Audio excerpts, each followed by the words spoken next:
Commissioner of Police ó ti jáde o. Commissioner of Police ó ti sọ̀rọ̀ lórí ọ̀rọ̀ bàbá Ìjẹ̀ṣà. Ẹ gbọ́ ohun tí commissioner tó sọ. Ayé le o, àṣà àwọn èèyàn parapọ̀ láti rán bàbá Ìjẹ̀ṣà lẹ́wọ̀n gbére ni. Ẹ wo ká tó wo fídíò náà, ẹ jọ̀ọ́ ẹ bá mi wò sàlẹ̀ níbi tán kọ subscribe sí. Ẹ kílíkì lé subscribe button yẹn fún wa. Ọwọ́ yín tẹ́ fi ń bá wa tẹ subscribe ní orúkọ Jésù. Ẹ ò ní fi gbé ọmọ sin, ẹ ò ní fi gba lẹ́tà ìbànújẹ́ o. So the convention alleged the name. So the convention that that girl was assaulted, but not the girl was raped or the girl was defied. Let me have that clarification. Was alleged the name. That the confession Baba Ijesa made. Important.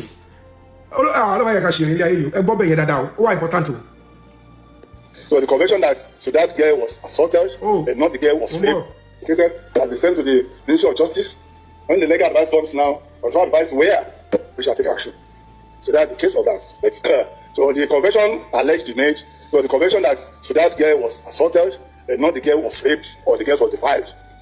So we have that clarification. The case of defilement was alleged about 7 years ago when she was 7 years old. So this one that was recorded and which she confessed and apologized to is that of assault on. This is the Commissioner of Police. Now, if a Commissioner of Police can come out and say the confession Baba Ijesa made was that he touched the girl, not raping.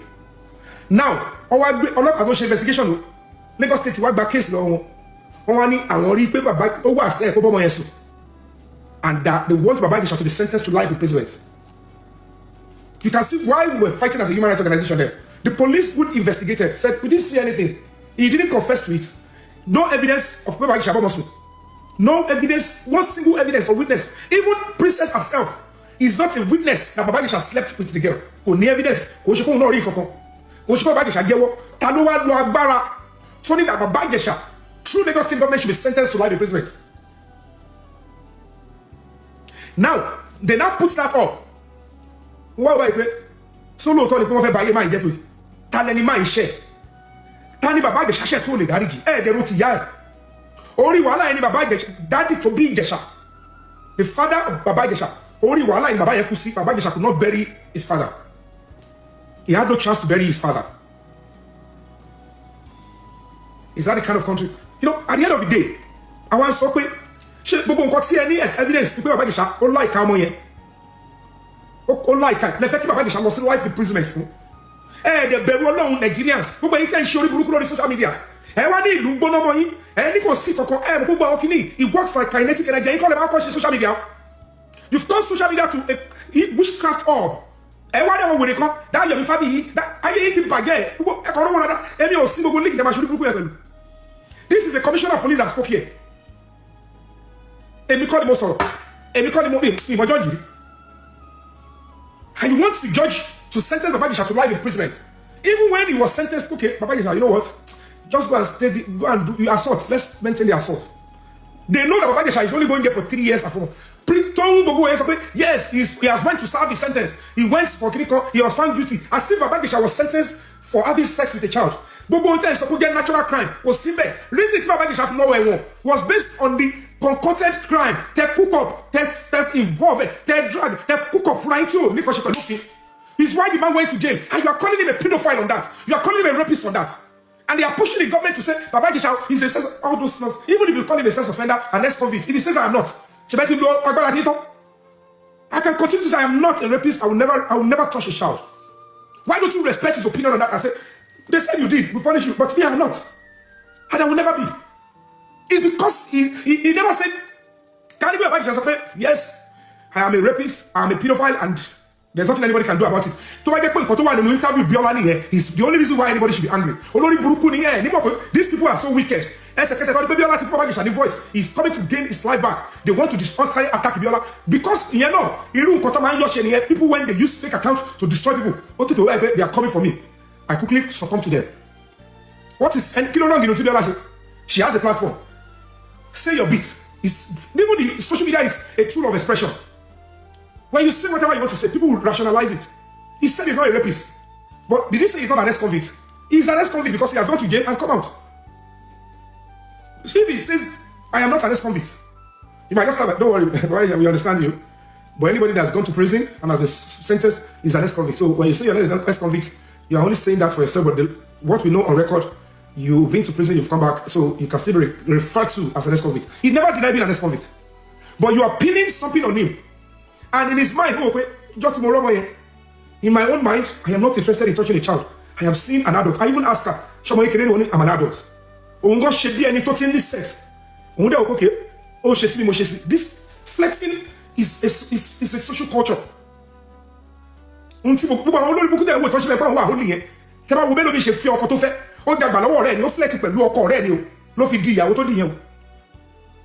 Gbogbo àwọn ìyàbọ̀ yẹn kò ṣe kó tí déètì ẹni tó kéré sí lọ́jọ́ orí rí o.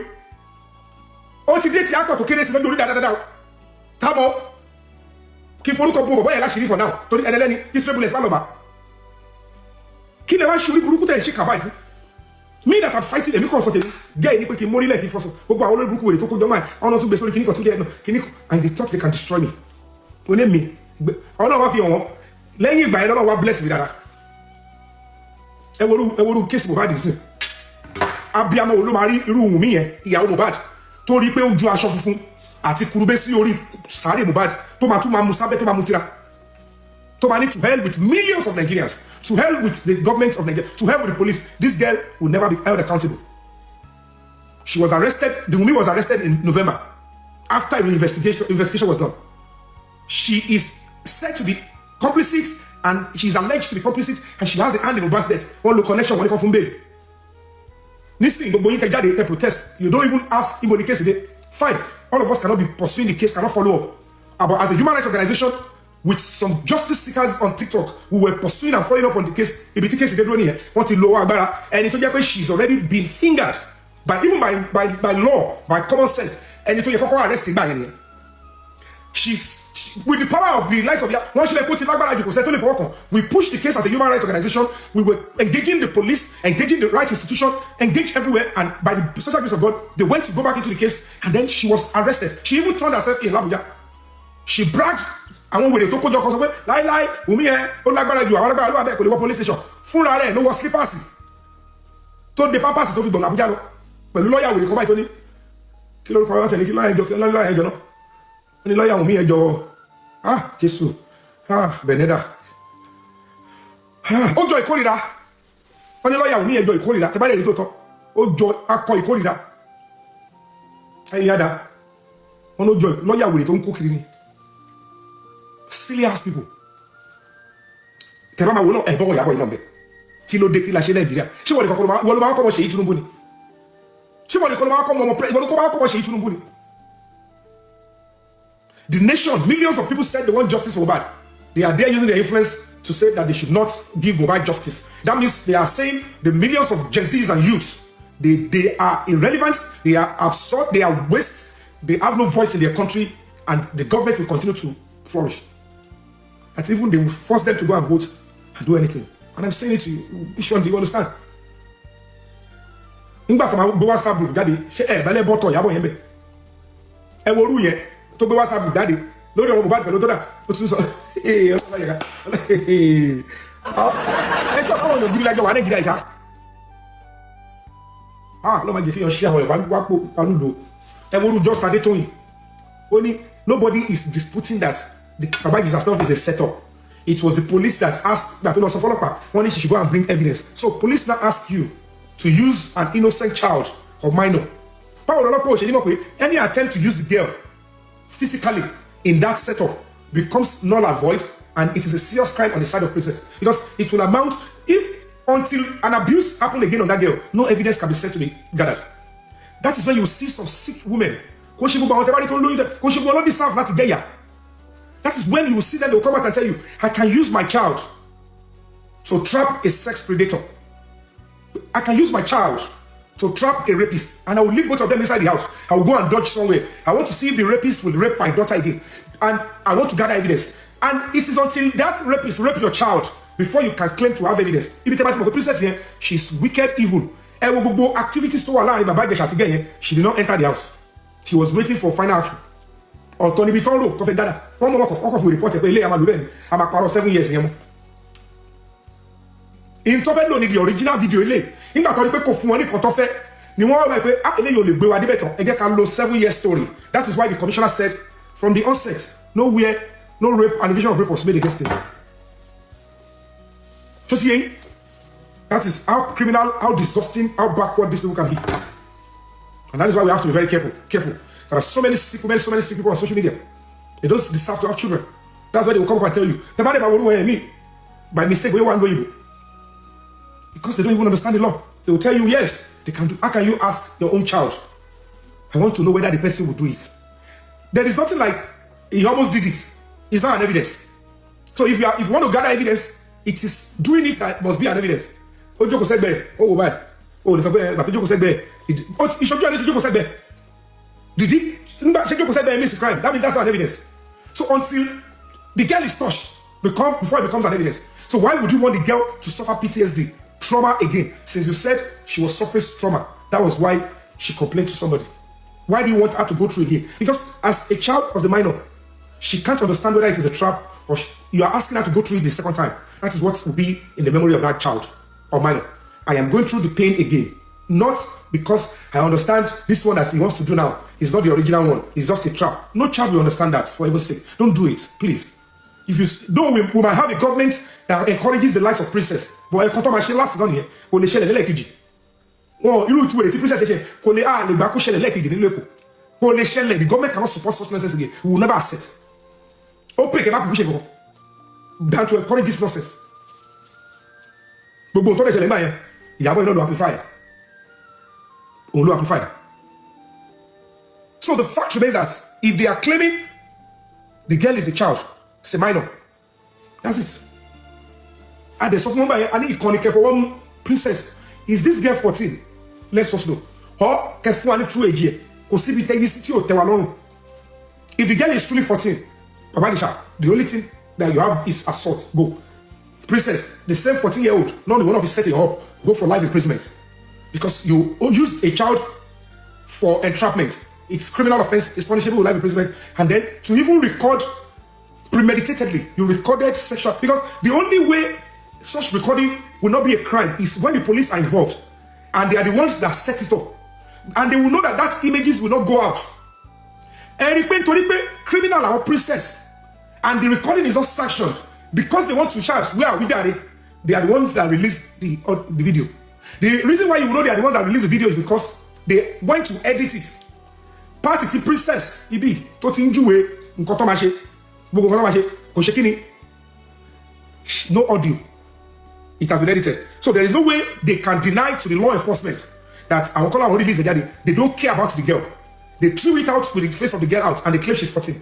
No pressure should make any mother to even throw such a thing out. No pressure will make the police to release the video. If they want to even release, from onset they will blur the face of the girl.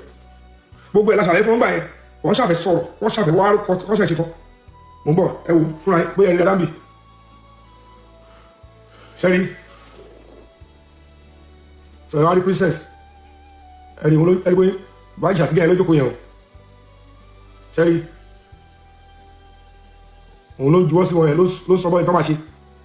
Ṣẹ́rí. Ó yẹ kí tẹ̀lé post lè sọ Instagram náà. Ṣẹ́rí gbogbo náà lọ́dọ̀ tó ṣe. Absolute nonsense. Ṣẹ́rí. So why did they remove the audio in this one?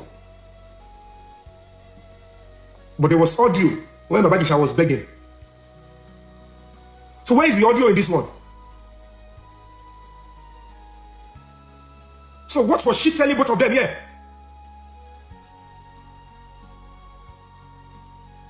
Ẹ wá lọ tó fi bá wọn sọ̀rọ̀.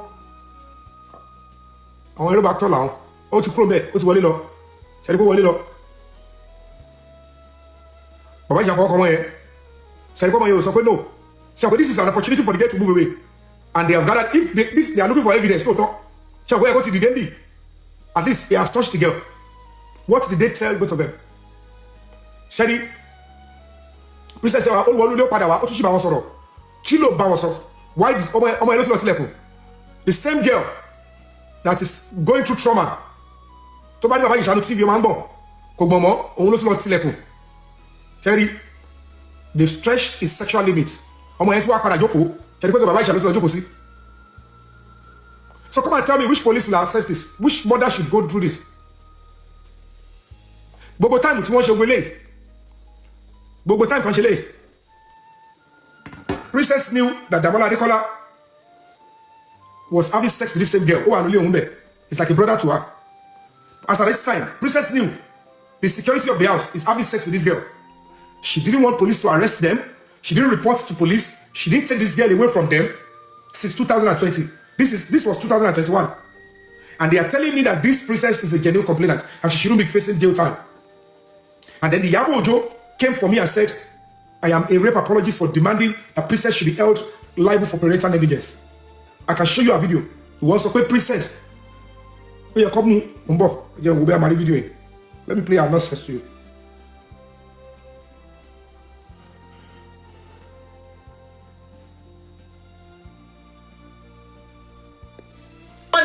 Ọmọ tí ẹni bàbá Ìjẹ̀ṣà ṣe rẹ̀ fún ìwọ kí lórí burúkú yìí wà ló fẹ́ dúró di evidence.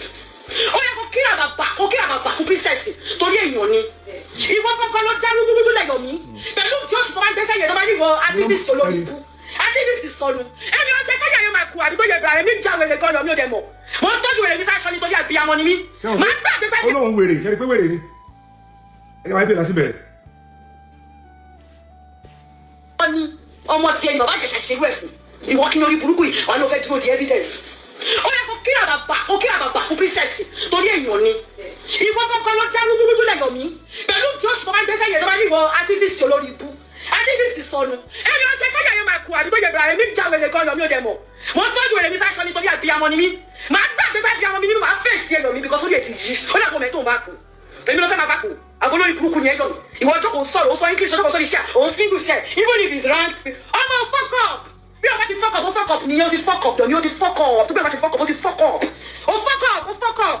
O lè máa ní láti admit for fuck up. Tó bá dé ti admit ẹ̀ kó kórè rẹ̀ activist yẹn kó síbi kan. Because tó bá ṣọ́ra, ọ̀ nílẹ̀ wọ̀ ọ̀lọ́ ìbò. Tí wọ́n bẹ̀rẹ̀ náà tọ́jú owó, yọ̀mí, ọ̀ ní ṣùgbọ́n accomplice yẹn.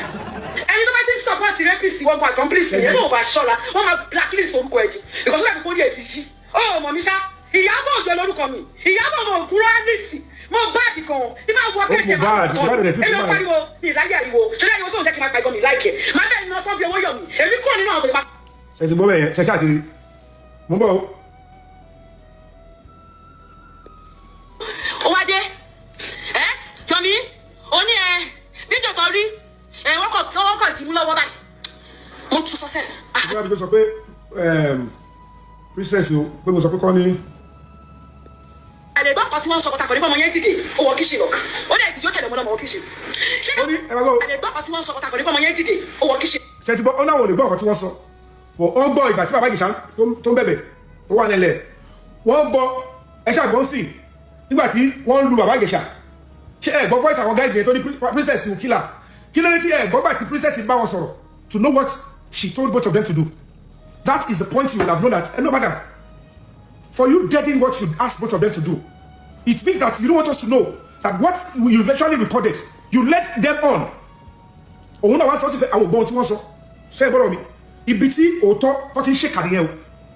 If they have played the audio until princess ìbáwọn méjì sọ, you will know whether it is in tandem with what was recorded. So to deceive all of you, they remove the audio at that point. Ní gbọ́láyé. So nílé marry ẹ pẹ̀lú end result wọn. Òun dẹ̀ bọ̀ ìyàwó ìwé yẹn tọ́ba kan Mohbad died inside the house. Ó mọ bó ṣe é ṣe gbọ́ ẹ̀ ẹ fẹ́ lápẹ̀ láwọn ẹ̀ báyìí. Àlègbọ́ kan tí wọ́n sọ pàtàkì nípa ọmọ yẹn ti ó kíṣì lọ. Ó dẹ̀ tìjọ́ tẹ̀lé ọmọ kíṣì. Mo fẹ́ wá bí tó sọ pé ìwọ sọ pé kọ́ bàbá Ìjẹ̀ṣà kan. Mo ń bọ̀. Ó ní ọmọ tí ẹni bàbá Ìjẹ̀ṣà ṣe. Ó ń ṣe lé bí tó sọ pé. Bàbá mi sọ tó bá jáde máa dàgbà síbẹ̀. Ọ̀tọ̀lélẹ̀ máa ń tẹ̀lé ilé ìlú popular jù. Wàhálà máa tẹ́lẹ̀ mi tó. Ó sì jáde sí ọ̀tàlẹ̀ ẹ̀. Ó wá dé jọmí ó ní fídíò tó rí wọ́n. Ok, ń bọ̀. Mi ò gbádùn o gbogbo wa la níwèrè à ń bò. Ó ní nǹkan kan yẹn tó gbé jáde yẹn ó wrong. Jọmí máa bẹ́ẹ̀ tó wèrè wá ní o. Ó ṣe ọ̀rẹ́ mi à ń bò wèrè wá ní o. Jọmí máa bẹ́ẹ̀ náà tán bí owó. Ṣé ó ní nǹkan kan yẹn tó gbé jáde yẹn ó wrong bàjẹ́. Tó o bá dé accept láti kó ràn wàhálà ti ẹ̀yìn. Ó máa bẹ́ẹ̀ lọ́nà tí ọmọ bá náà. Mo fẹ́ wá bẹ̀ fún yín gẹ́lẹ́ bọ́ tó sọ pé. Mi ò gbádùn o. Àlè gbọ́ ọtí wọn sọ bọ́tà pẹ̀lú fọmọ yẹn dé. Kóyọ lórí burúkú ni ẹ́. Èmi àti ọ̀gá ọmọ ń pa kínní náà ni. Èmi náà mo ṣe fáìlìsì mi débẹ̀.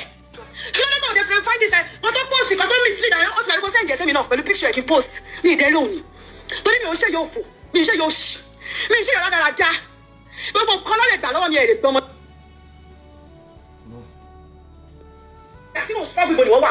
Ìwọ fi ẹgbẹ́ mi. Sójà rẹ̀ yọ̀ mí fábíyì. Mo fẹ́ kó máa wo fídíò yìí o. O máa kọ́ bá mi sọ fún ẹ kó káàkiri. Ṣé ní gbogbo rọ́bìṣì bóyá pé mi ṣé mo yà wèrè pedophile ló ṣe gbà gbogbo àwọn evidence ìlànà mo gbọ́ lọ court against ẹ̀sìn. So ti yẹn she is the first aggressor. Mo fẹ́ lábẹ́ tó ti sọ fún mi pé èmi sọ pé princess should be charged for parental negligence. Why would you even attack me because of that? Ẹ máa gbọ́ fúnra yín o. Gbọ́ ọ̀rọ̀ torí wọ́n ló ní sọ́ọ̀bù. Ẹlẹ́ sí o, ẹ̀jọ̀ kí ló ṣẹlẹ̀ ọkẹ́ wá gbọ́ bá.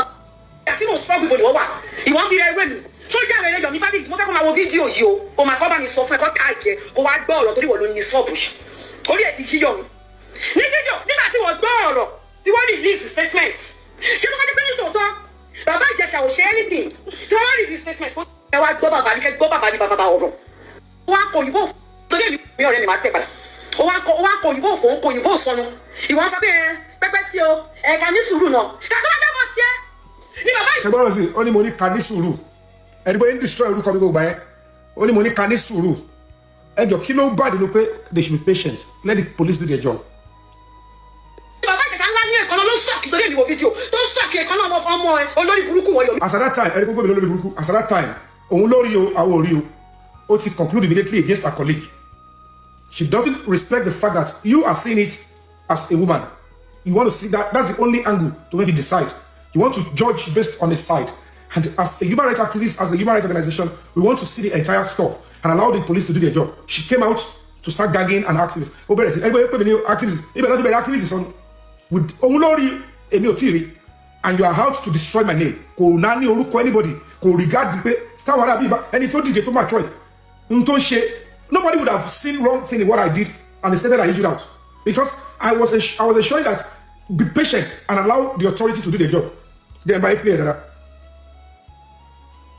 Olórí burúkú wọ̀nyọ̀ mi tó bá jẹ́ pé ọmọ tiẹ̀ ni ó ń sọ̀kì kan náà tó ń lá owó ẹ̀ tó ń lá owó ọmọ ọlọ́mọ tó ń lá ara ẹ̀ tó ń fíngùlẹ̀ tó ń ṣe gbogbo ẹ̀ tó bá jẹ́ pé ọmọ tiẹ̀ ni bàbá sì ṣe ni ẹ̀mọ sọ́ọ̀lì bàbá sì ṣe má bìí bàbá mi tó bá jẹ́ wọ́n ni ọmọ tiẹ̀ ni bàbá Ìjẹ̀ṣà ṣe irú ẹ̀ fún ìwọ kí lórí burúkú yìí wà ló fẹ́ dúró di evidence ó yẹ kó kí àbàbà fún princess. Yeah, let me see the last one. Yeah, we'll the last one.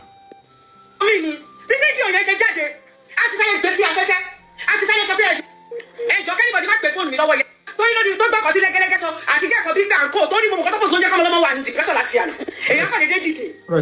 Ṣé bí ìjọ mo fi Ọlọ́run bẹ́ẹ̀ bí bọ̀dẹ̀ má pè mí ẹ fi mí sílẹ̀ jẹ́ kí n bọ́ sí bá bọ́tọ̀ lè má pè mí.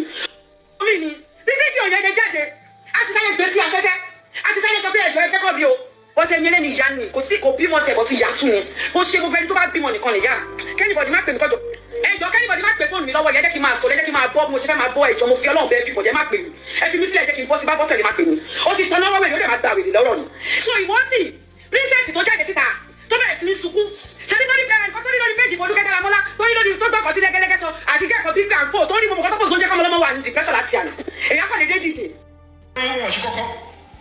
Ìyàwó yà believe pé òun anybody tó bá kàn fún un máa bá tiẹ̀ gẹ́ni that's why she was able to engage ó yá attack ọgbọ́n iṣẹ́ bí wà pé crime yẹn yẹn ṣẹlẹ̀ ìjọba máa wọ́n ẹ̀ pé tọ́jú àwọn èèyàn lórí social media yìí the case has come up before we have tried the case in court ìyà tó tọ́ fẹ́ nìyà ti jẹ́ ẹni bọ́mọ sùn àárín àlọ́ sí court kò síbi tó ti bọ́mọ sùn that's why he couldn't even be sentenced to 16 years let alone life imprisonment ẹ̀yin gbọ́ ju ilé ẹjọ́ àtijọba tó ṣẹjọ́ tọ́ni àárín ibi tí bàbá ìṣàtúbọ̀ mọ̀ sùn. And they couldn't sentence him to life imprisonment. So you never said, I mean, you're not on the case. But because these people they mess up with social media, constant blog, I will come and dodge this because they thought by syndicating it on social media, they're growing as a country. And they keep deceiving you. They look at the way they're making it look like. That is how they mess up with social media. Most of these people, they are just trained on social media. They don't understand the law. Oh, right, wrong, anything. That is the power. That's why they're scared of her because nobody go. Oh no, she is up every year. Nobody again. Oh my besabe, but who she just pay? Women and Jew are shot for to do. So basket to Mohbad. She placed her under her and opened the book of secret body machine. Also, the book of secret body machine. Why would anybody think at this stage? I will sit down and say it is okay to abuse children. But the government kill or cut aside the only said is only trying to answer what there is no way. Even the judge said it. But you don't worry about it. I had no intention to have sex with the girl. You don't find kiss her. Because princess is also one of us here only DSTV. And on get there. You will come back with a twist there only because of your family said you only want to kiss around Gbere. That's the way they would do. Anthony, please have a look at money. So it's pure nonsense they do. All I call our job, boy, look at what one of them. And I get it one. Because most of our get what is also in social media. What in access to talk account. How will they do it?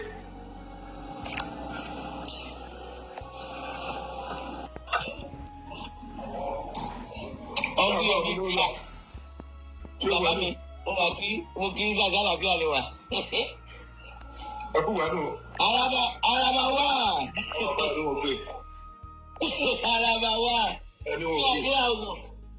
Ó wà lé mo rán ṣe jẹ́jẹ́ bí ọmọlúwàbí ni o.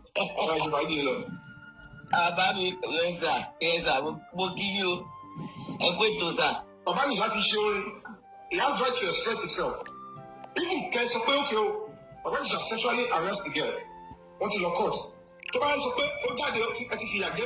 Tó bá ní I am not a pedophile. I am not a rapist. Tóun ṣe kọ́ yẹn. The partner because he has right to express himself. Where do you see chicken meat? Tó bá jẹ́ pé wọ́n rí evidence náà láti ṣàkóso sùn. Bí princess ṣe gbé jáde láti ìbẹ̀rẹ̀. Pẹ̀lú tó wà tìyàbọ̀. How many is it? Why will you do Alice? Ó ṣe kíní kan, ó ní torí ẹ̀ ló ṣe set it How up. will you use it? Now we are telling you in the honesty that the case was allowed in court. Everybody must have right to fear hearing. Ṣèbẹ̀ ní ìwọ princess ní torí bàbá Ijesa ṣe nǹkan fọmọ yẹn nígbà tó wà lọ́dún méje. Are you not eating rice? That was why you set him up. When the police did the investigation, If you eat Alice, I will not give you meat to eat your rice. ìdí tó ṣe set him up. Nǹkan yóò ṣẹlẹ̀ because wọ́n ṣẹ̀ṣẹ̀ design ọmọ yẹn ní. Good Bàbá afternoon. Ijesa design when she was 7. Ló ṣe set him up. Ló ṣe tàn wá. Ó kò fẹ́ gba ilé ẹ̀gbẹ́. Ó gbé pẹ̀lú ọmọbìnrin tó mọ̀ pé tó bá rí ó láìpẹ́ ẹ̀wọ̀n ọgbà fún ọjọ́ gbà fúnra wọn. Wọ́n bá ṣí gbogbo nǹkan tó ní kálukú everybody ṣe nu ilé ẹ̀. Bí yẹ bẹ́ẹ̀ obìnrin ní ṣe ló ọ̀rẹ́ ọkọ ẹ̀ tó pàkú mọ́. Olùbí àwọn ọmọ mi sì tó bá fẹ́ bá wọn sùn wọ́n bá ní shock me. Ẹ̀fẹ́ tó kọ́ ẹ̀ní kọ́ máa shock me. That is the problem most of these people are having. You are only judging the side of the story. Have you seen the video? Did you follow how they achieve the video? Ẹ̀wọ̀n lórí burúkú àtòṣìkà ìṣe ṣé máa ṣe ṣẹjọ́ nìyẹn ni? Fídíò nìkan lọ́mọ gbé síwájú adájọ́ ni. How did you achieve this video? The judge want to know. Ẹ kò ṣe ní burúkú torí jẹ́ social media. Ṣé kàbá kú fún yín ni? Adọ́ ní Nàìjíríà nínà. Ẹ̀wọ̀n lórí burúkú náà. Àwọn bí tá a single mother ni. Ẹ̀wọ̀n lọ ṣì náà. Olórí burúkú wẹ̀ yín tẹ̀sí ẹ̀rọ adé pàkọ́ inú dé. Nígbà tí ọmọ bí abẹ́ nìyẹn ṣẹlẹ̀, ẹ wá excuse fún. She should be in jail by now. They should arrest me by now. Tó bá ti dọ́rọ̀ obìnrin ẹ̀ máa dákẹ́. Tó bá ní lọ́sọ̀ gòkè ọmọ girl tó ti patrol. The girl is in other sex. Ẹ bá wa ṣe ẹjọ́. Ẹ lè fi sí ẹ̀tẹ̀lẹ̀ lẹ́nu yóò kú pé kí o. Kí ló máa ń ṣe lẹ́gbẹ̀ẹ́ ìlú lébẹ̀? Ṣọ́mọ yóò sọ kọ́ọ̀tù pé wọ́n ti sọ̀kọ́ tó wọ́n máa ṣe fún un. The girl said, I have been told where the camera is. Why should you do that to any human being? Kẹ́tọ́ nípa ní ìjọba tí ó bá yẹ kó ìjọba ń ṣe normal nǹkan ṣe òtọ́pẹ́ ìkéṣ bàbá Ijesa ni. They will be paying Baba Ijesa millions by now. Why will you set me up with sexual fantasy? With a girl that has pictures of an adult? Why will you do that to me as a human being? Ìwà tó bímọ ẹ, ìwà ló mọ̀ pé 14-year-old ni, ìwà ló mọ̀ pé ẹ̀kọ́ fọwọ́ 14-year-old and you placed her beside me to sexually seduce me. Ṣé fọ́ọ̀sì ẹ̀ ní ṣọ́lẹ̀ kù ni? The people are saying she's a minor. She's a minor. Throughout the case, they did not prove that the girl is a minor. Under the birth certificate, they refused to bring out. Under the birth certificate that you're right, the girl's child mother, she was coming to court constantly. She refused to even testify against Baba Ijesa. But they don't know to be more because they know we will go and investigate. And we would have rubbished the government and Princess and Yabakwe. So you presented an adult. Just because you want to destroy somebody. Now why is that me that man? And I call it that can feel right. And the first of all, that me 20 years time, the man be kissing on the garden. I will be saying the same thing. I hear my again. I know they offer any comments. I just come and show you group one day. Their comment is okay. You went okay. to a case for a whole year plus. Ordinary best certificate for Bugatti. So Princess Mahal was about you somewhere. About sister in now. What kind of thing? You are not using your brain. This is how they will be destroying people's life. People will be wicked. They will concoct wickedness and they will pin it on anybody. They will set somebody up. Check your output for shade yellow. Oh my shitty money. You are keeping quiet about stuff. And don't share it.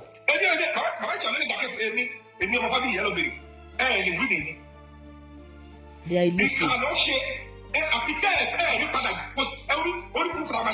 Because he cannot shake. I'm waiting. Eka song. And so this is the case of the case. Ẹ bá wa share o. Ẹ bá wa share o. Social media we are facing the battle in court. Tó bá yẹ kó bá ṣe àbọ̀mọ̀ yẹn sí kóòtọ́ 3 years ló máa ń spend in prison. Ẹgbọ́n ju judge lọ. Àwọn tó ń share. Ṣẹ́gbọ́n ju Lagos government tó gbà kábọ̀ ni.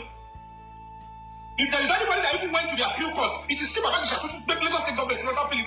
You watch me. In the same case, same investigation, same victim. One arrested Jabola Adekola. Princess Yabo Park, Jabola Adekola is Bobo Yesu. That's in 2020. She refused to report to the police. Is that not a crime? That is serious parental negligence. Lagos State for Obo, Olopa for Obo. But they are using the same law to pin Baba Ijesa. You knew, okay, picture it. I knew that somebody is having sex with my daughter. That's in 2025. And we are living in the same compound. 2 people have been having sex with my daughter. I did not report to police. I did not do anything with them. We work already, we work colleague in 2026. Because I want to gather evidence. How do I look like a sincere person? So, Baba Ijesa in a relationship with the princess. Baba Ijesa is comfortable. I'm a mama and more money.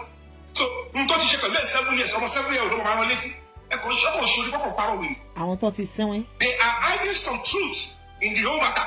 We don't have to have a bank shot princess. Or Toto and the matter and Wasso. And that is when the government will hide the face is shown that look at the owners how we do. So this is the real truth that you make people and why they can actually kiss with it. And you have done most of many nonsense and disgusting people to be doing stuff. Komori and I mobility. Actually start close. I have to 1 year. I have to be doctor to me. Doctor to me only come up and the prior relationship, the dating relationship for. I'm not like somebody. I'm not like somebody. Meanwhile, I'm not like somebody. What's the abuse of sexuality? Can you be deceiving yourself? And she ain't coming. Tell me your police. Don't need to have a video on you. Tell me your police. You go sit down. They've taken the video of so many people. I want to show you. I want to make a social. Anytime first to go, you want to show you dancing you. Most of these people, they package our own way from the shit. Our life by the on social media. What's your pound? We are going to fake accounts and attack you. And attack a leader, you come go. And you, so, but I got it from you. And you. Careful, Gabossi Nigerian blog. Gabossi Asoro blog. Mufiora Babula. Or talking to Sai Masolo. Do I look like somebody who is condoning sexual abuse of children? It's pure wickedness, can't encourage. Why was it so? Oh, we put near Mabo. Oh, Sheffield will not share. Oh, talk about it, this is what I share for. Oh, the most one is 100% privacy. Oh, my, you can know about coming out with it. Okay, is it possible? That girl was not coached. They didn't inform the girl of what to do. So, Princess, as a mother, the girl is not aware. She's not part of the old planning. Because you must never involve a child. So if the girl was not involved, you will see that girl sitting beside the Ijesa. Put them upon support to call the girl. And the girl is in trauma. As a mother, sorry, but by your support with her. So as a parent, you will start now watch your own daughter and say, you know, to do with that baby. You can't say, can you stand up? Come stand up. Go inside the house. So instead of that, you are encouraging princess. Princess tún nà ọmọ yẹn ńjọ́ yẹn o. Yomi Fabi ó nà ọmọ yẹn ńjọ́ yẹn o. Ó nà ọmọ yẹn. Our own child in harm's way. That thing, London City, you cannot try it. New York City, you can't try it. The only place you can try it is Lagos City. Because there is no equal rights and there's only selective justice. So the only picture the social is supposed to follow family. If they call a fellow affect but they won't affect destroy it. Tell them what we have to fear for Chesigo. And then you have to lay. That's the 7 years for interest. If I see princess is check, but what she feel? Don't say interest in the pure nonsense. Every fool every social media amplified. Yahweh should do anything. Only Yahweh just a form of okay. Yahweh Johnny Obo. Oh, man, man, let's drink it. I see Priscilla, I see your Korea, oh, man, Faganame, oh, man, let's look okay. Okay, why can't you ask your child, your daughter, okay, I want to capture Naramani. Go there again. I'll put camera, let them lace the drink, drink it again. Wow. Let me see it. Then I can cash it that, oh, so you lace my daughter's skin. The evil they do is that, look at the way they package the story. Look at the that is the evil they do. They believe since they have access to all these blogs, I will never create any knowledge. But time of people, to my fake account, kill and land go Gbere, kill put down. If it's my name, it's my people with me. Initially, I hear me. She fake Facebook, I hear me. She fake Instagram, I hear me. She fake TikTok, I hear me. Me, Sherry, and you know the social media. I don't like that, Yomi. I want to like it. Nobody they got the like it, they got it. What's the justice? Share the government is going to get. Uncle Yomi and Josh Shimoli Soro. As I remember, the bell was a very guy. I'm a push government. I'm a show the case more.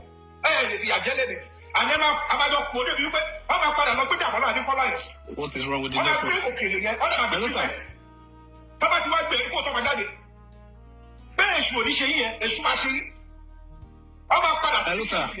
Yeah, speak on that. The other big fish, speak on. Okay, I've been on like 3 platforms since yesterday. I've been cursing all of them, and there's another actress on another platform right now. It's been there for like 5 hours. I've tried to do everything I could do to just curse them because I live in Canada, and all this cannot happen in justice. It's not possible. You've been saying the same thing every day. And these people are not listening. And you said so people are educated among all of them. They speak English that they don't know. Some of them are in the UK. Some of them are here in Canada. What cannot happen? They make it look like it can happen like that. It's not possible. That's not justice. Whatever Baba should have done. Yes, sir. Only number one, they are failing to accept one honest truth. They like to deceive that we are all Nigerians. We know certainly that one fair truth is fuck up about the in continue, Sonny. And the only way they can treat this fuck up is that they know he's a flex. I can say, and the best way they can do it is use a girl. I can tell you all for free. 101%. Princess here, she's a university graduate. She knows the implication of using a minor to set anybody up. And that's the way. Yes, sir. No comment. You know what they see? Don't you have only princess here so for Lopa. So Lopa, don't know the Padafine full of money. Come on, till the Jack will not could be set up Balaga. Can you imagine our atrocities to call me to take for you? She only pass anywhere. Atrocity yet you are getting it.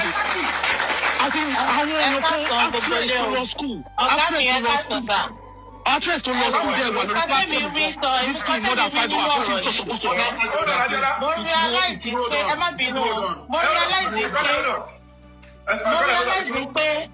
there is something hidden. Larry Baba Jesha, the princess. Come on, make you first sọ síta because it's a dirty secret. Exactly. So they must bring down our méjèèjì totally. So, nǹkan tẹ́mi rí nínú story ẹni pé. Brilliant.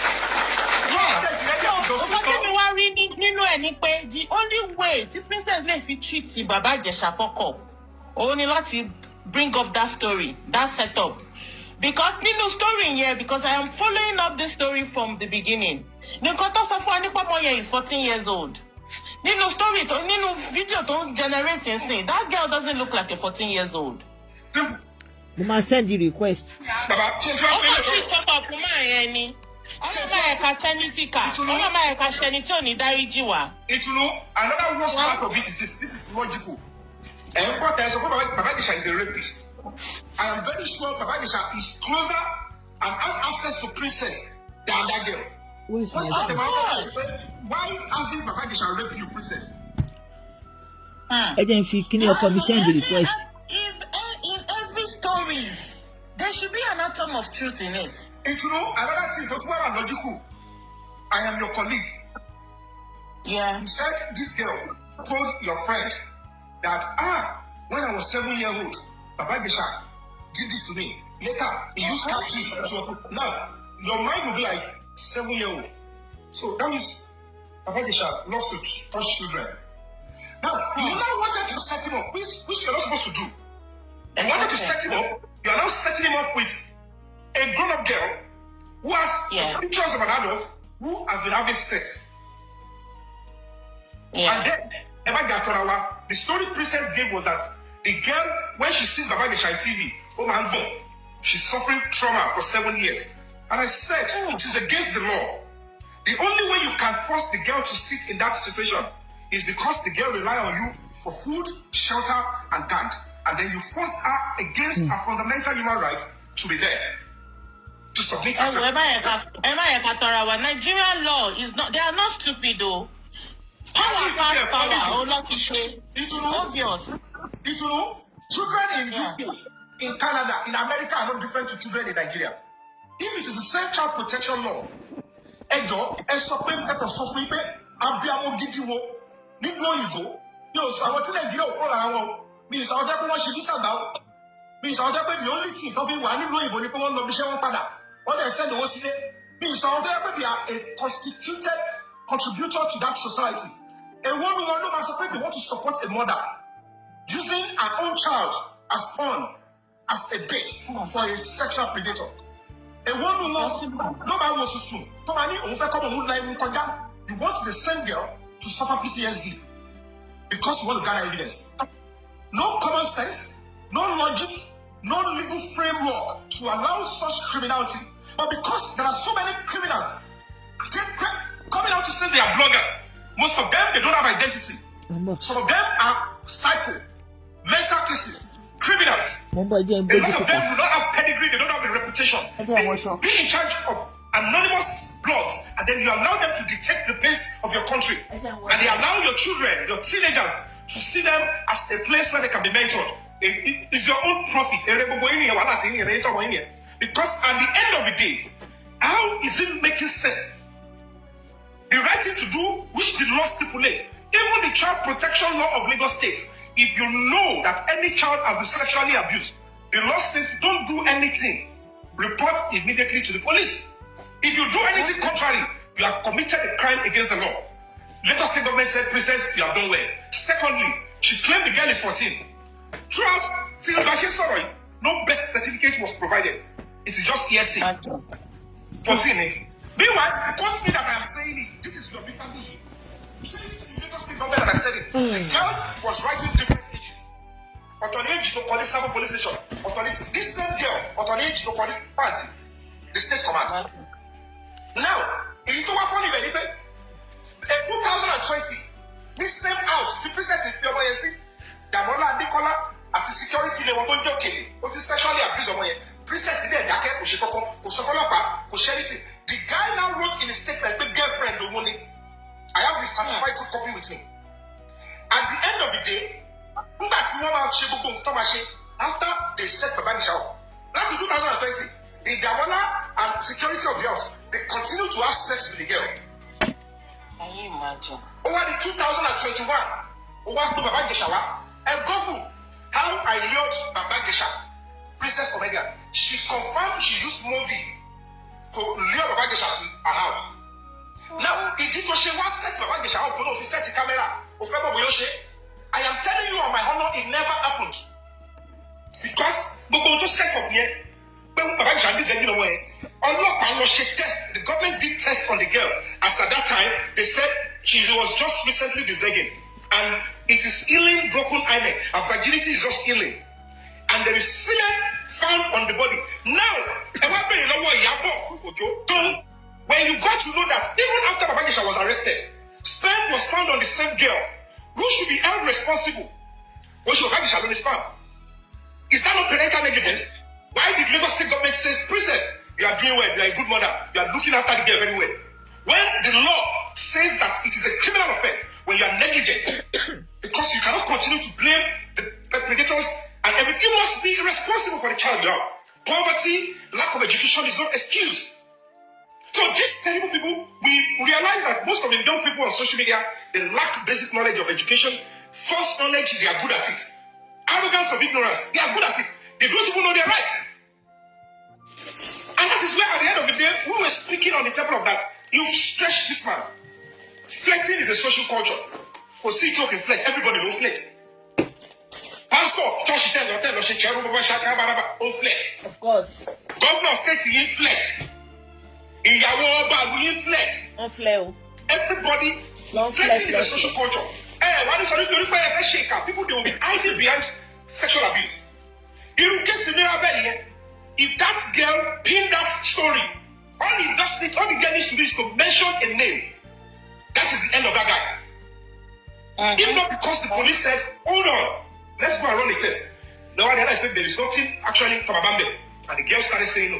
What happened? Immediately, they found excuse for that girl. Only mental health problem. Only Kineko. The truth of the matter is, reason what princess is said to Ijesa don't gather evidence. It's clear through the court trial that nothing happened. If Baba Ijesa slept with that girl, I am telling you on my own, that court is a special offense court. When it comes to abuse of children, it's okay to the 45, 50 years. So they felt accept it. What happened? What's all this what kind of case is this? Because the prerequisite for all those stuff is all the actions is error. It has no propensity in law. And that is what we are telling them. But you cannot expect this current Nigerian society and youth on social media to even understand the education being I appreciate. On a very good day, Let's all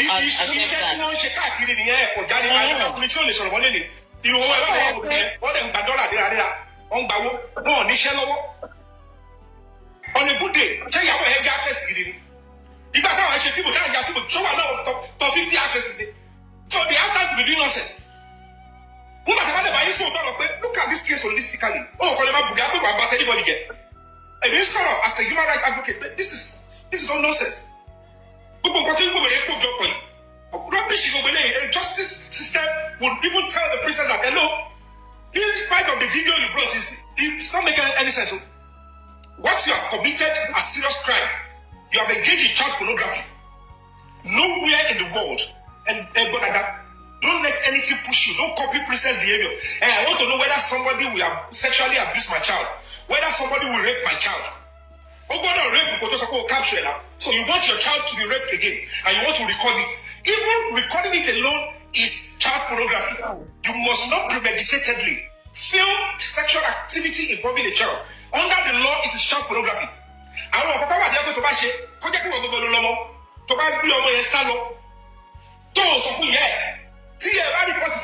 they will accuse you of child trafficking. But you stole the child away in the absence of the father. You stole the child away without telling the mother. Child trafficking was very package. So when you premeditatedly want to record how a child will be sexually abused, because no police officer will ask you to do and do that nonsense. So when you have that wickedness in you, the next thing you are doing, and the law will explain to you, is child pornography. Lagos State government says, princess, no case for you. I said the second serious criminal offense is grooming a child for sexual activity. The girl confirmed in court, I was told to sit beside him and do everything because I will not be in the camera. The question is, why? Why would you tell an innocent girl to stay beside any support if you got Gbere?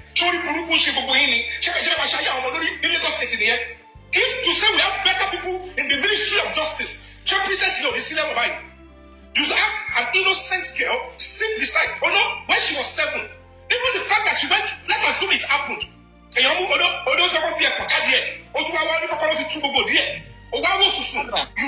the girl with Baba Ijesa for 41 minutes. Video 41 minutes. She was waiting until they were sex. Imagine.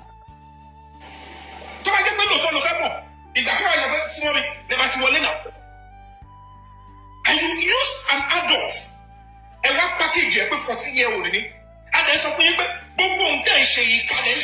are using social media to condone and accept wickedness. And you are we hold Nigeria together.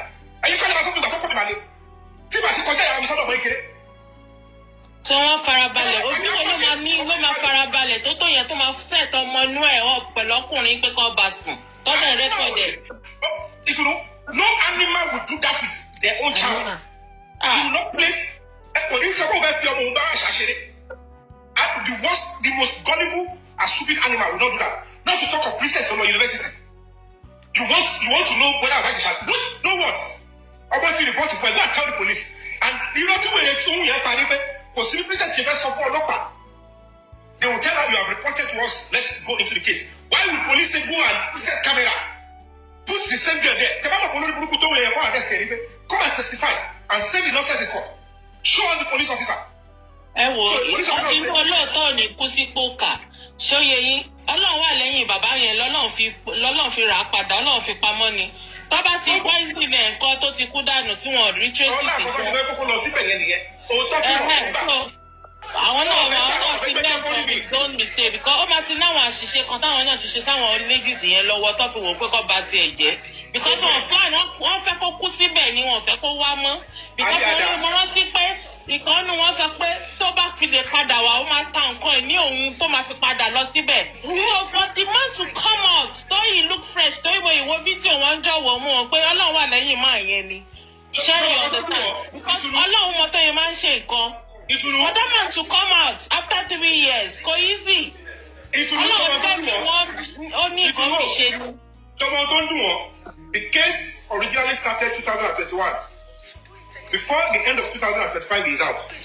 In between, 1 year of the case here, Baba Ijesa, they thought that báwọn ṣe lọ jó, táwọn fọwọ́ gbá ògùn, táwọn dákú níwájú pàǹtí, that is the law. That is not how the law operates. When as a human rights organization we realize that gbogbo ohun tẹ́ ṣe jọ yìí, really yóò make sense. The debt we owe every child is protection. Whatever nonsense your mind is supplying to you, don't involve children or any idea that has to do with protecting children. Stop the nonsense. That's my message. And I'm not sitting here telling you, Baba Ijesa, I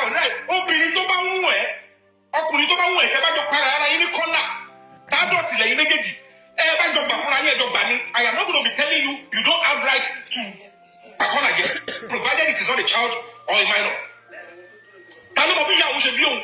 Wèrè wọn tó sọ̀rọ̀ yìí bóyá bàbá wọn ká ìyàwó kọ́nà bàbá wọn ìyàwó ọ̀rẹ́ ìyàwó ọ̀rẹ́ wọn ni o tó ń ìyàwó wọn kọ́nà tó fi lóyún wọn ẹ̀wọ́n pọ̀ tàbí ẹ̀bà sílẹ̀ pé ìwà òun ni àá máa sọ fún mò ń ṣe human rights àá máa sọ fún ọlọ́pàá tí ọlọ́pàá kejì tó fi òsọ kọ́kọ́ bá dé tara wọn wọ́n jọ ń ra wọn kọ́nà àbí nítorí pé mo wò ókè o èdè lọ tó yàwó èèyàn kọ́kọ́ lé ìyàwó ló pè wọ́n jọ ṣe síra wọn jọ gbà àgbàlagbà méjì jọ gbà ìyàwó ẹ̀ gbà kí bóyá driver kò wá ká ọmọlúlé ìwọ kọ́ wá ká driver ọmọlúlé tó ń jẹ́ṣẹ́ ìyàwó ẹ̀. It is morally wrong, but there is no crime committed. So if you come up and start saying no officer arrest him he came to rape my wife ọ̀gbẹ́ni a máa defend the driver yẹn ìwọ lórí burúkú ìyàwó ẹ̀ sọ pé kó wá jẹ́ṣẹ́ òun náà ó gbà àgbàlagbà làwọn méjì òun wá ká ọmọ bẹ́ẹ̀ báwí ó sáàkì ẹ pé you abuse my trust. Go, you are not working with me again. But the moment you start changing his name, he came to rape my wife. Oh, Nejelo. It is evil. Oh, Gbere Kanda and Tarabanta. To be honest,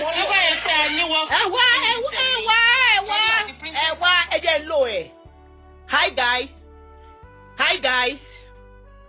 Tí n bá ti stream Yomi Fabiyi tán, ẹ jọ̀ọ́ mo fẹ́ kẹ́ join mi. Ó ní kankan tí mo fẹ́ mú jáde. And Baba Ijesa, mo máa tẹ̀lé ọ̀rọ̀ táwọn Yomi Fabiyi àti Lady Ìtùnú Ìsànbí báyìí tí wọ́n sọ pé àṣírí kan wà láàrin ẹ̀yin àti Lúkùbẹ́ tẹjọ dì tẹ́ẹ̀sì jẹ́ kó yẹ ọmọ aráyé because ọmọ tó fi set yín up tí princess ti torí ẹ̀ ń sunkún tó ń ṣépè fáwọn èèyàn ọmọ yẹn ni princess náà nu fídíò tó fi set yín up yìí o ọmọ yẹn ló ń nà ó dẹ̀ pé nǹkan ọmọ kékeré ni minor ni ọmọ tó sọ pé ó wà trauma. I'm going to analyse this video back to back ọmọ tẹ́ ẹ claim pé ó traumatizing tẹ́ ẹ claim pé ẹ fẹ́ fi mú bàbá Ìjẹ̀ṣà ni ọmọ tẹ́ ẹ claim pé ààrẹ ò yá ọdún 7 ó ń gbọ̀n pẹ̀pẹ̀pẹ̀ ṣebí ọmọ yẹn lẹ fi set bait kí ló dé tẹ́ tún wá na ọmọ yẹn nínú fídíò yìí ni princess ti na ọmọ yẹn o so I'm going to download the video now and cut that part sí ìtọ́jẹ́ pé 2 seconds video lẹ máa ń jù káàkiri now I'm gonna cut this 2 seconds this part now we're gonna analyse it why is princess beating that girl if that guy is a minor jẹ́jẹ́ lọmọ jókòó ìwọ ló claim pé o fẹ́ fọmọ yẹn mú bàbá Ìjẹ̀ṣà lọ́rùn ọwọ́ then why are you beating the girl then I'm gonna play the video for you live and I'm analyse ẹ jẹ́ kí n máa gbọ́ Yomi lọ máa download ẹ̀ sí. ọmọ tó ti ń dókó tó gúnyàn ló ṣe sí ni mo lè ṣe sí padà ó ṣe sọ́mọ wọn ó dẹ̀dà padà fún mi period from 6 kí ló kọ́ ẹni pẹ̀lú láti máa record wa kò bá jẹ́ dọ́ta ẹ she has right to do whatever she wants to do with her body but if she is 14 prove it to me so that I will know why. I believe that girl is not a minor. Lúkùbẹ́ princess yẹn ó lè ti believe pé bàbá Ìjẹ̀ṣà mọ ọmọ yẹn wọ́n fẹ́ra ó lè ti believe but for father pé ó jealous ó tún na ọmọ yẹn ọmọ tó ló fẹ́ fi mú yàn you don't get it ẹlẹ́fẹ́ fi yàn mú yàn ẹ ti set camera ìwọ ló pe yàn kó wá dájúdájú ó ti ṣe investigation pé Ìjẹ̀ṣà ń fẹ́ ọmọ yẹn lẹ́yìn but kì í ṣe minor òun ló mú ọmọ yẹn táyà ò balẹ̀ Ìjẹ̀ṣà okay ẹ jẹ́ kí download ẹ̀ we are not a mad o mad lórí cyber yìí o. George Kambi kò lè máa assume ẹlòmí dẹ̀ lè ní stature àgbàlagbà kújọ méjì àìmọye ọmọ 16 year old tẹ́mà ọmọ 21 àìmọye ọmọ 21 tẹ́mà tó padà ọmọ 15 lójú wa so the judge cannot just sit down and say she's a child or she's a minor. My lord, how did you know she's a minor? Ṣé ìwé ìdí ni? Ma download ẹ̀. We need documentary evidence to prove the age. So it is the duty of the prosecution. So I will not accuse anyone. He who asserts must prove. And you never gbé evidence wa. But ọlọ́pàá gbà tó máa ṣe investigation wọn obìnrin náà process pé madam we've had the Wololomo. You said this girl is 14 and we want to write charges that this man harassed a minor. We need to prove to the judge that she's a minor. Give us her birth certificate. Or where is the mother? Bàbá follow story yẹn gan láti ilẹ̀ máa mọ̀ pé there is irọ́pọ̀ nínú ọ̀rọ̀ yẹn. Ìyá wọn yóò ní báyìí mo bẹ́ẹ̀ certificate sílẹ̀ ṣe medical test kò sọ pé minor bàbá Ìjẹ̀ṣà fọwọ́kàn wá fẹ̀dẹ̀ lẹ́ni síbẹ̀ kí ló ń kẹ́ fẹ́ sóòótọ́. Máa analyse ẹ̀. Ìgbà tí princess sọ pé òun lọ bàbá Ìjẹ̀ṣà wálé kí ló sọ pé òun fẹ́ ṣe fún bàbá Ìjẹ̀ṣà. Bí mo ní ẹnà Google sẹ how I lured ẹgbẹ́ fúnra yín mo bọ̀ ìjọba yín dé síta mi how I lured bàbá Ìjẹ̀ṣà ọ̀rọ̀ fíìmù ló pè. Ẹ wá wo fídíò yẹn láti ṣẹlẹ̀. Pínpín náà ni bàbá Ìjẹ̀ṣà sọ o mo mọ̀ béèrè question yẹn ni. Kí ni ẹjọ́ tí kò sọ a lot of people don judge don sọ oríṣiríṣi they don't even know the story.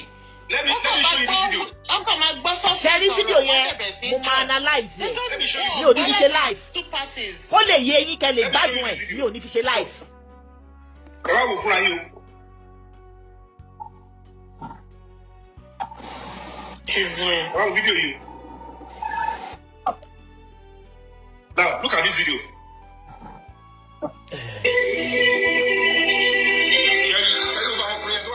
Ariwo yẹn pọ̀ okay o ti download tán. ẹ máa wo ṣẹ́rí princess ẹ jọ àlàyé kí ló ń ṣe fún ọ ọmọ àti kẹ́hìn lọ́jọ́ kò sẹ́ bàbá àti kẹ́hìn lọ́jọ́ bẹ́ẹ̀ o. àwọn fídíò yẹn ó sọ fún àwọn gáìsì yẹn kọ́ bọ́ta. bẹ́ẹ̀ náà ni mo rí tí mo fi kàn fún ìpèdè. ẹ wá wo fídíò yìí wait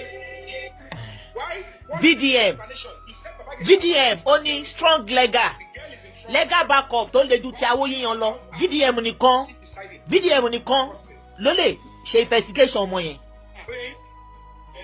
ẹ wá bèrè pé any investigator want to ask kí ni ohun tó tiẹ̀ kọ́kọ́ bá wọn méjì sọ yìí because it is a different ball game if you want to confront Baba Ìjẹ̀ṣà pé this girl said you did this now you now think the right thing to do is to place them in a situation that they must touch each other again. Kí ló wà bẹ́ẹ̀ abiyamọ ó ti pè wá Oh yeah, repeat what you said that Baba Ijesa did to you. It's making sense. But instead, because it doesn't look like you are asking the girl to confront Baba Ijesa again. So they are now saying, under the law in Nigeria, asking the girl to come and go through trauma again, PTSD, is acceptable under the laws of child protection in Lagos State. Because people show people that have social media say, because when they start listening on, if you don't have the law of Lagos State, obviously. So this is how they will treat an innocent child.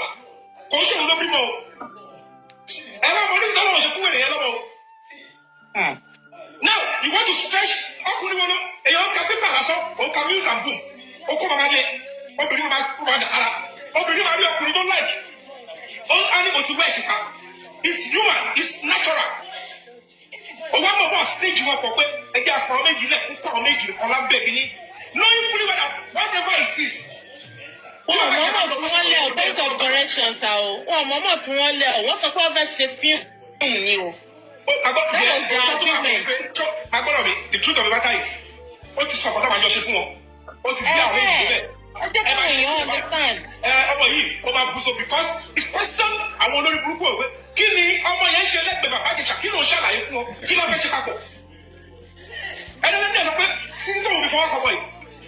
fine, elevator is record. It is something about people have 4 corners. The core of the matter is, whatever it is, the stretch is a sexual unit to ensure that you ambush him into that misfortune. Now the question is, check mama ambush arawa, kama depa before Kalibali arawa get shot to one of it. If the Baba Ijesa were punished already, they cannot go back to that case again to be punishing. But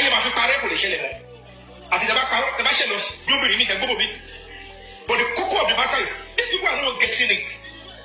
Princess if people don't fit pay. And the point is, you want to work, they stop.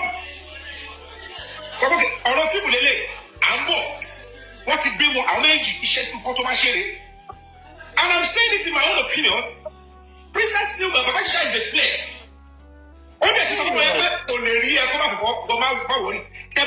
It is morally wrong. But it is criminally wrong. It is subject to the true age of the girl. And the carbon like a bone leg. Or you can't have a if truly the girl is 14, I have said it over and over. Baba Ijesa will be guilty of sexual harassment. It's standard. Yeah. But other sundry crimes, the princess will commit, think about the color commit. It shows that the major aim is for Baba Ijesa to fall and have his career destroyed. So you are following the real temple of justice. Whether Baba Ijesa but I want to stop it crime in bed, make sure if you do about it, you know they can side the cop, let them have to judge the only a sick and unjust person, no matter what case you come to you, side the corner if you judge the case. Don't look at the criminal side of Princess. Don't look at the criminal side of Dabala Nicola. Don't look at the criminal side of other parties involved. Just look at only Baba Ijesa side and your wish court will not officially book there. And these people are saying that we should keep quiet for them because that is the same evil and wickedness that a politician know. Because in silence you are, they will set you up, they will call you a thief in the evening, bullets and then you are gone. Go to prison and see millions of people, thousands of people. They don't know why they are there, they just destroy their lives because people think they are powerful. People that kill people, I want to buy want to arrest, I want to get justice. And some police officers will be aiding and abetting them. I don't have access to BJ. Because there will be a serious protest. The Nigerians will revolt. Because all these things, we are tired of it. We are tired. Princess. They are supposed to sit down. It's a princess. Forget about whatever we have seen about the shop. We have seen the video. All these things are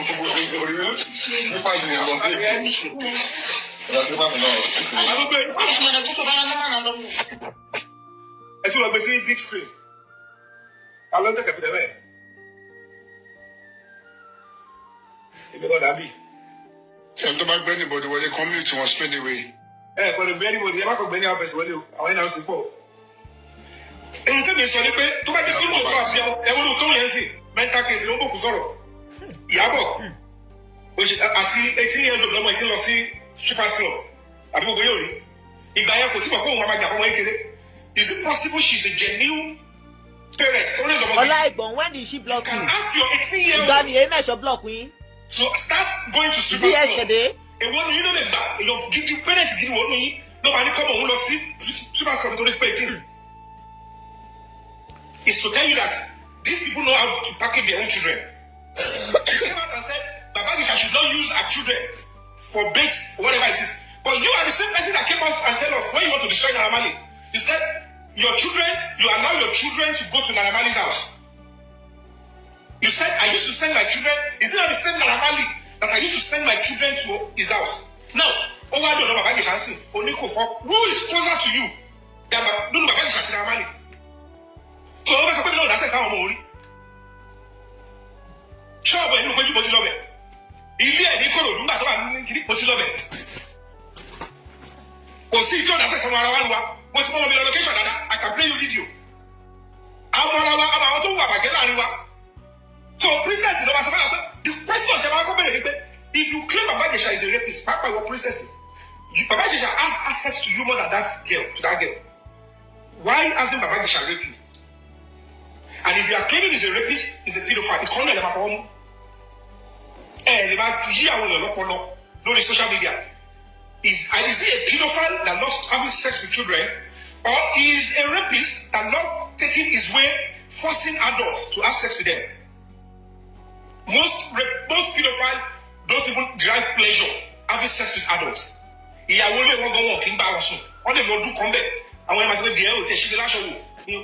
am busy. Busy. About a week ago, Emily on block. So they keep deceiving all of you. I'm sorry. He's a pedophile. Don't talk to him. Okay. Ìjọba tó sọ pé Baba Gisha lọ sẹ́wọ̀n tó dá padà sí society. Ṣé igi ni kó máa jẹ ni? Ó ti pẹ́ jù, mi ò nílé ọ̀blọ́ọ̀kì orúkọ yẹn máa ti lọ sí sàlẹ̀. Go and open another profile. The question that I'm asking, princess, what do you want Baba Gisha to be doing after you have been released from prison? Yóò burúkú yìí, bó ṣe ṣe wèrè yẹn pọ̀ rèé o nígbà yẹn. Kò yé yín. Mi rò pé mo against ẹ̀, mo kàn sọ pé ẹ̀yin colleagues o, èdè dìde. Jọ́kí mi Baba Gisha ní tí mo ṣe fẹ́ fi wà against Baba Gisha. Mo rọ́bà fídíò tí mo kọ́ ṣe mi rò pé mo against ẹ̀, mo kàn sọ pé ẹ̀yin colleagues o, ẹ ní sùúrù o. Ẹ má jẹ́ ká jump into conclusion o. Ìwọ wá dé. Ó dé oní pé mo maliciously render ẹ̀ fún cyberbullying. Lóòrè ṣe máa gbọ́ cyberbullying ní Yomi. Yomi, you will just begin to understand what they mean by cyber because mo máa bully ẹ bí wèrè. Ó dà bully ẹ di dàrú. Ìwọ sọ fún mi pé ìwọ nǹkan tí ìwọ ní kí ló ní Yomi. Èèyàn máa ń sì ègún. Wàláì mo máa ń láṣọ tó mi ò lè lákìsà. Abẹ́rẹ́ lágbàlagbà. So Kelly, what is it when you ṣọkọ Ìyábọ̀ yẹn gbà yẹn? Because I can't be engaging with her this way. She was just destroying people's reputation.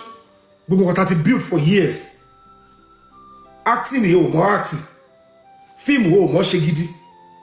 Ó dẹ̀ ti ṣe TikTok yẹn gbà yẹn. Ọlọ́run ti ń gbàdúrà ẹ̀ o ti ní followers million. Then stick to it. Ẹ ti fẹ́ ọkọlọ́kọlọ jìnnà. Ẹ ti fi ṣàṣeyìn jọ. No problem. Àwọn àtàwọn ń build orúkọ wa ta jẹ ìyá àwọn ọ̀gá wa. Ẹ wo change orúkọ ta ṣàjọ. Ẹ ò jẹ́ kí n gbádùn orúkọ mi. Ó dẹ̀ ṣe kí ni? Ó dẹ̀ bẹ̀rẹ̀ sí ń ba orúkọ mi jẹ́. Kí ni mo ṣe tó le tó yìí? Tó jókòó síwájú 6 million people nígbà yẹn tó bẹ̀rẹ̀ sí ń ba ayé mi jẹ́. Kò ṣe pé mo fọ́ fún pẹ̀lú gbogbo rẹ̀ tó ń ṣe ọba ní blọ́ọ̀gì kí ló kọ́ mi? Ọba ni wọ́n lo ní gist lover, ọba ni wọ́n lo ní anti lover. Ẹbí ò ń fọ́ fún gbogbo àwọn wèrè bẹ́yìn. I no dey fear for such things. Mo kàn láǹkú rẹ̀ pé èmi máa ń ní àròjinlẹ̀ pé lady yìí ọ̀nà bíi mẹ́ta ni mo lè kà.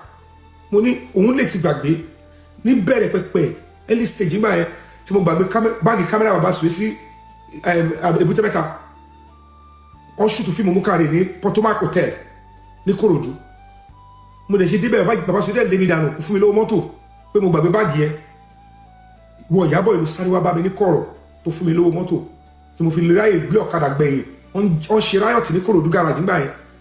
Bẹ́ẹ̀ ni bàbá sùwé ṣe lé mi pé kí n máa lọ sẹ̀. Kò dẹ̀ sí mo fẹ́ lọ sí Ṣómólú gbà yẹn má gba Kòròdú garage. The only way tí mo fi lè escape ni pé kí n lọ gbá ẹ̀yìn lọ sílé bàbá ju sùwé tó bá jẹ́ pé fẹ́ lọ sí owó ẹlẹ́pẹ̀.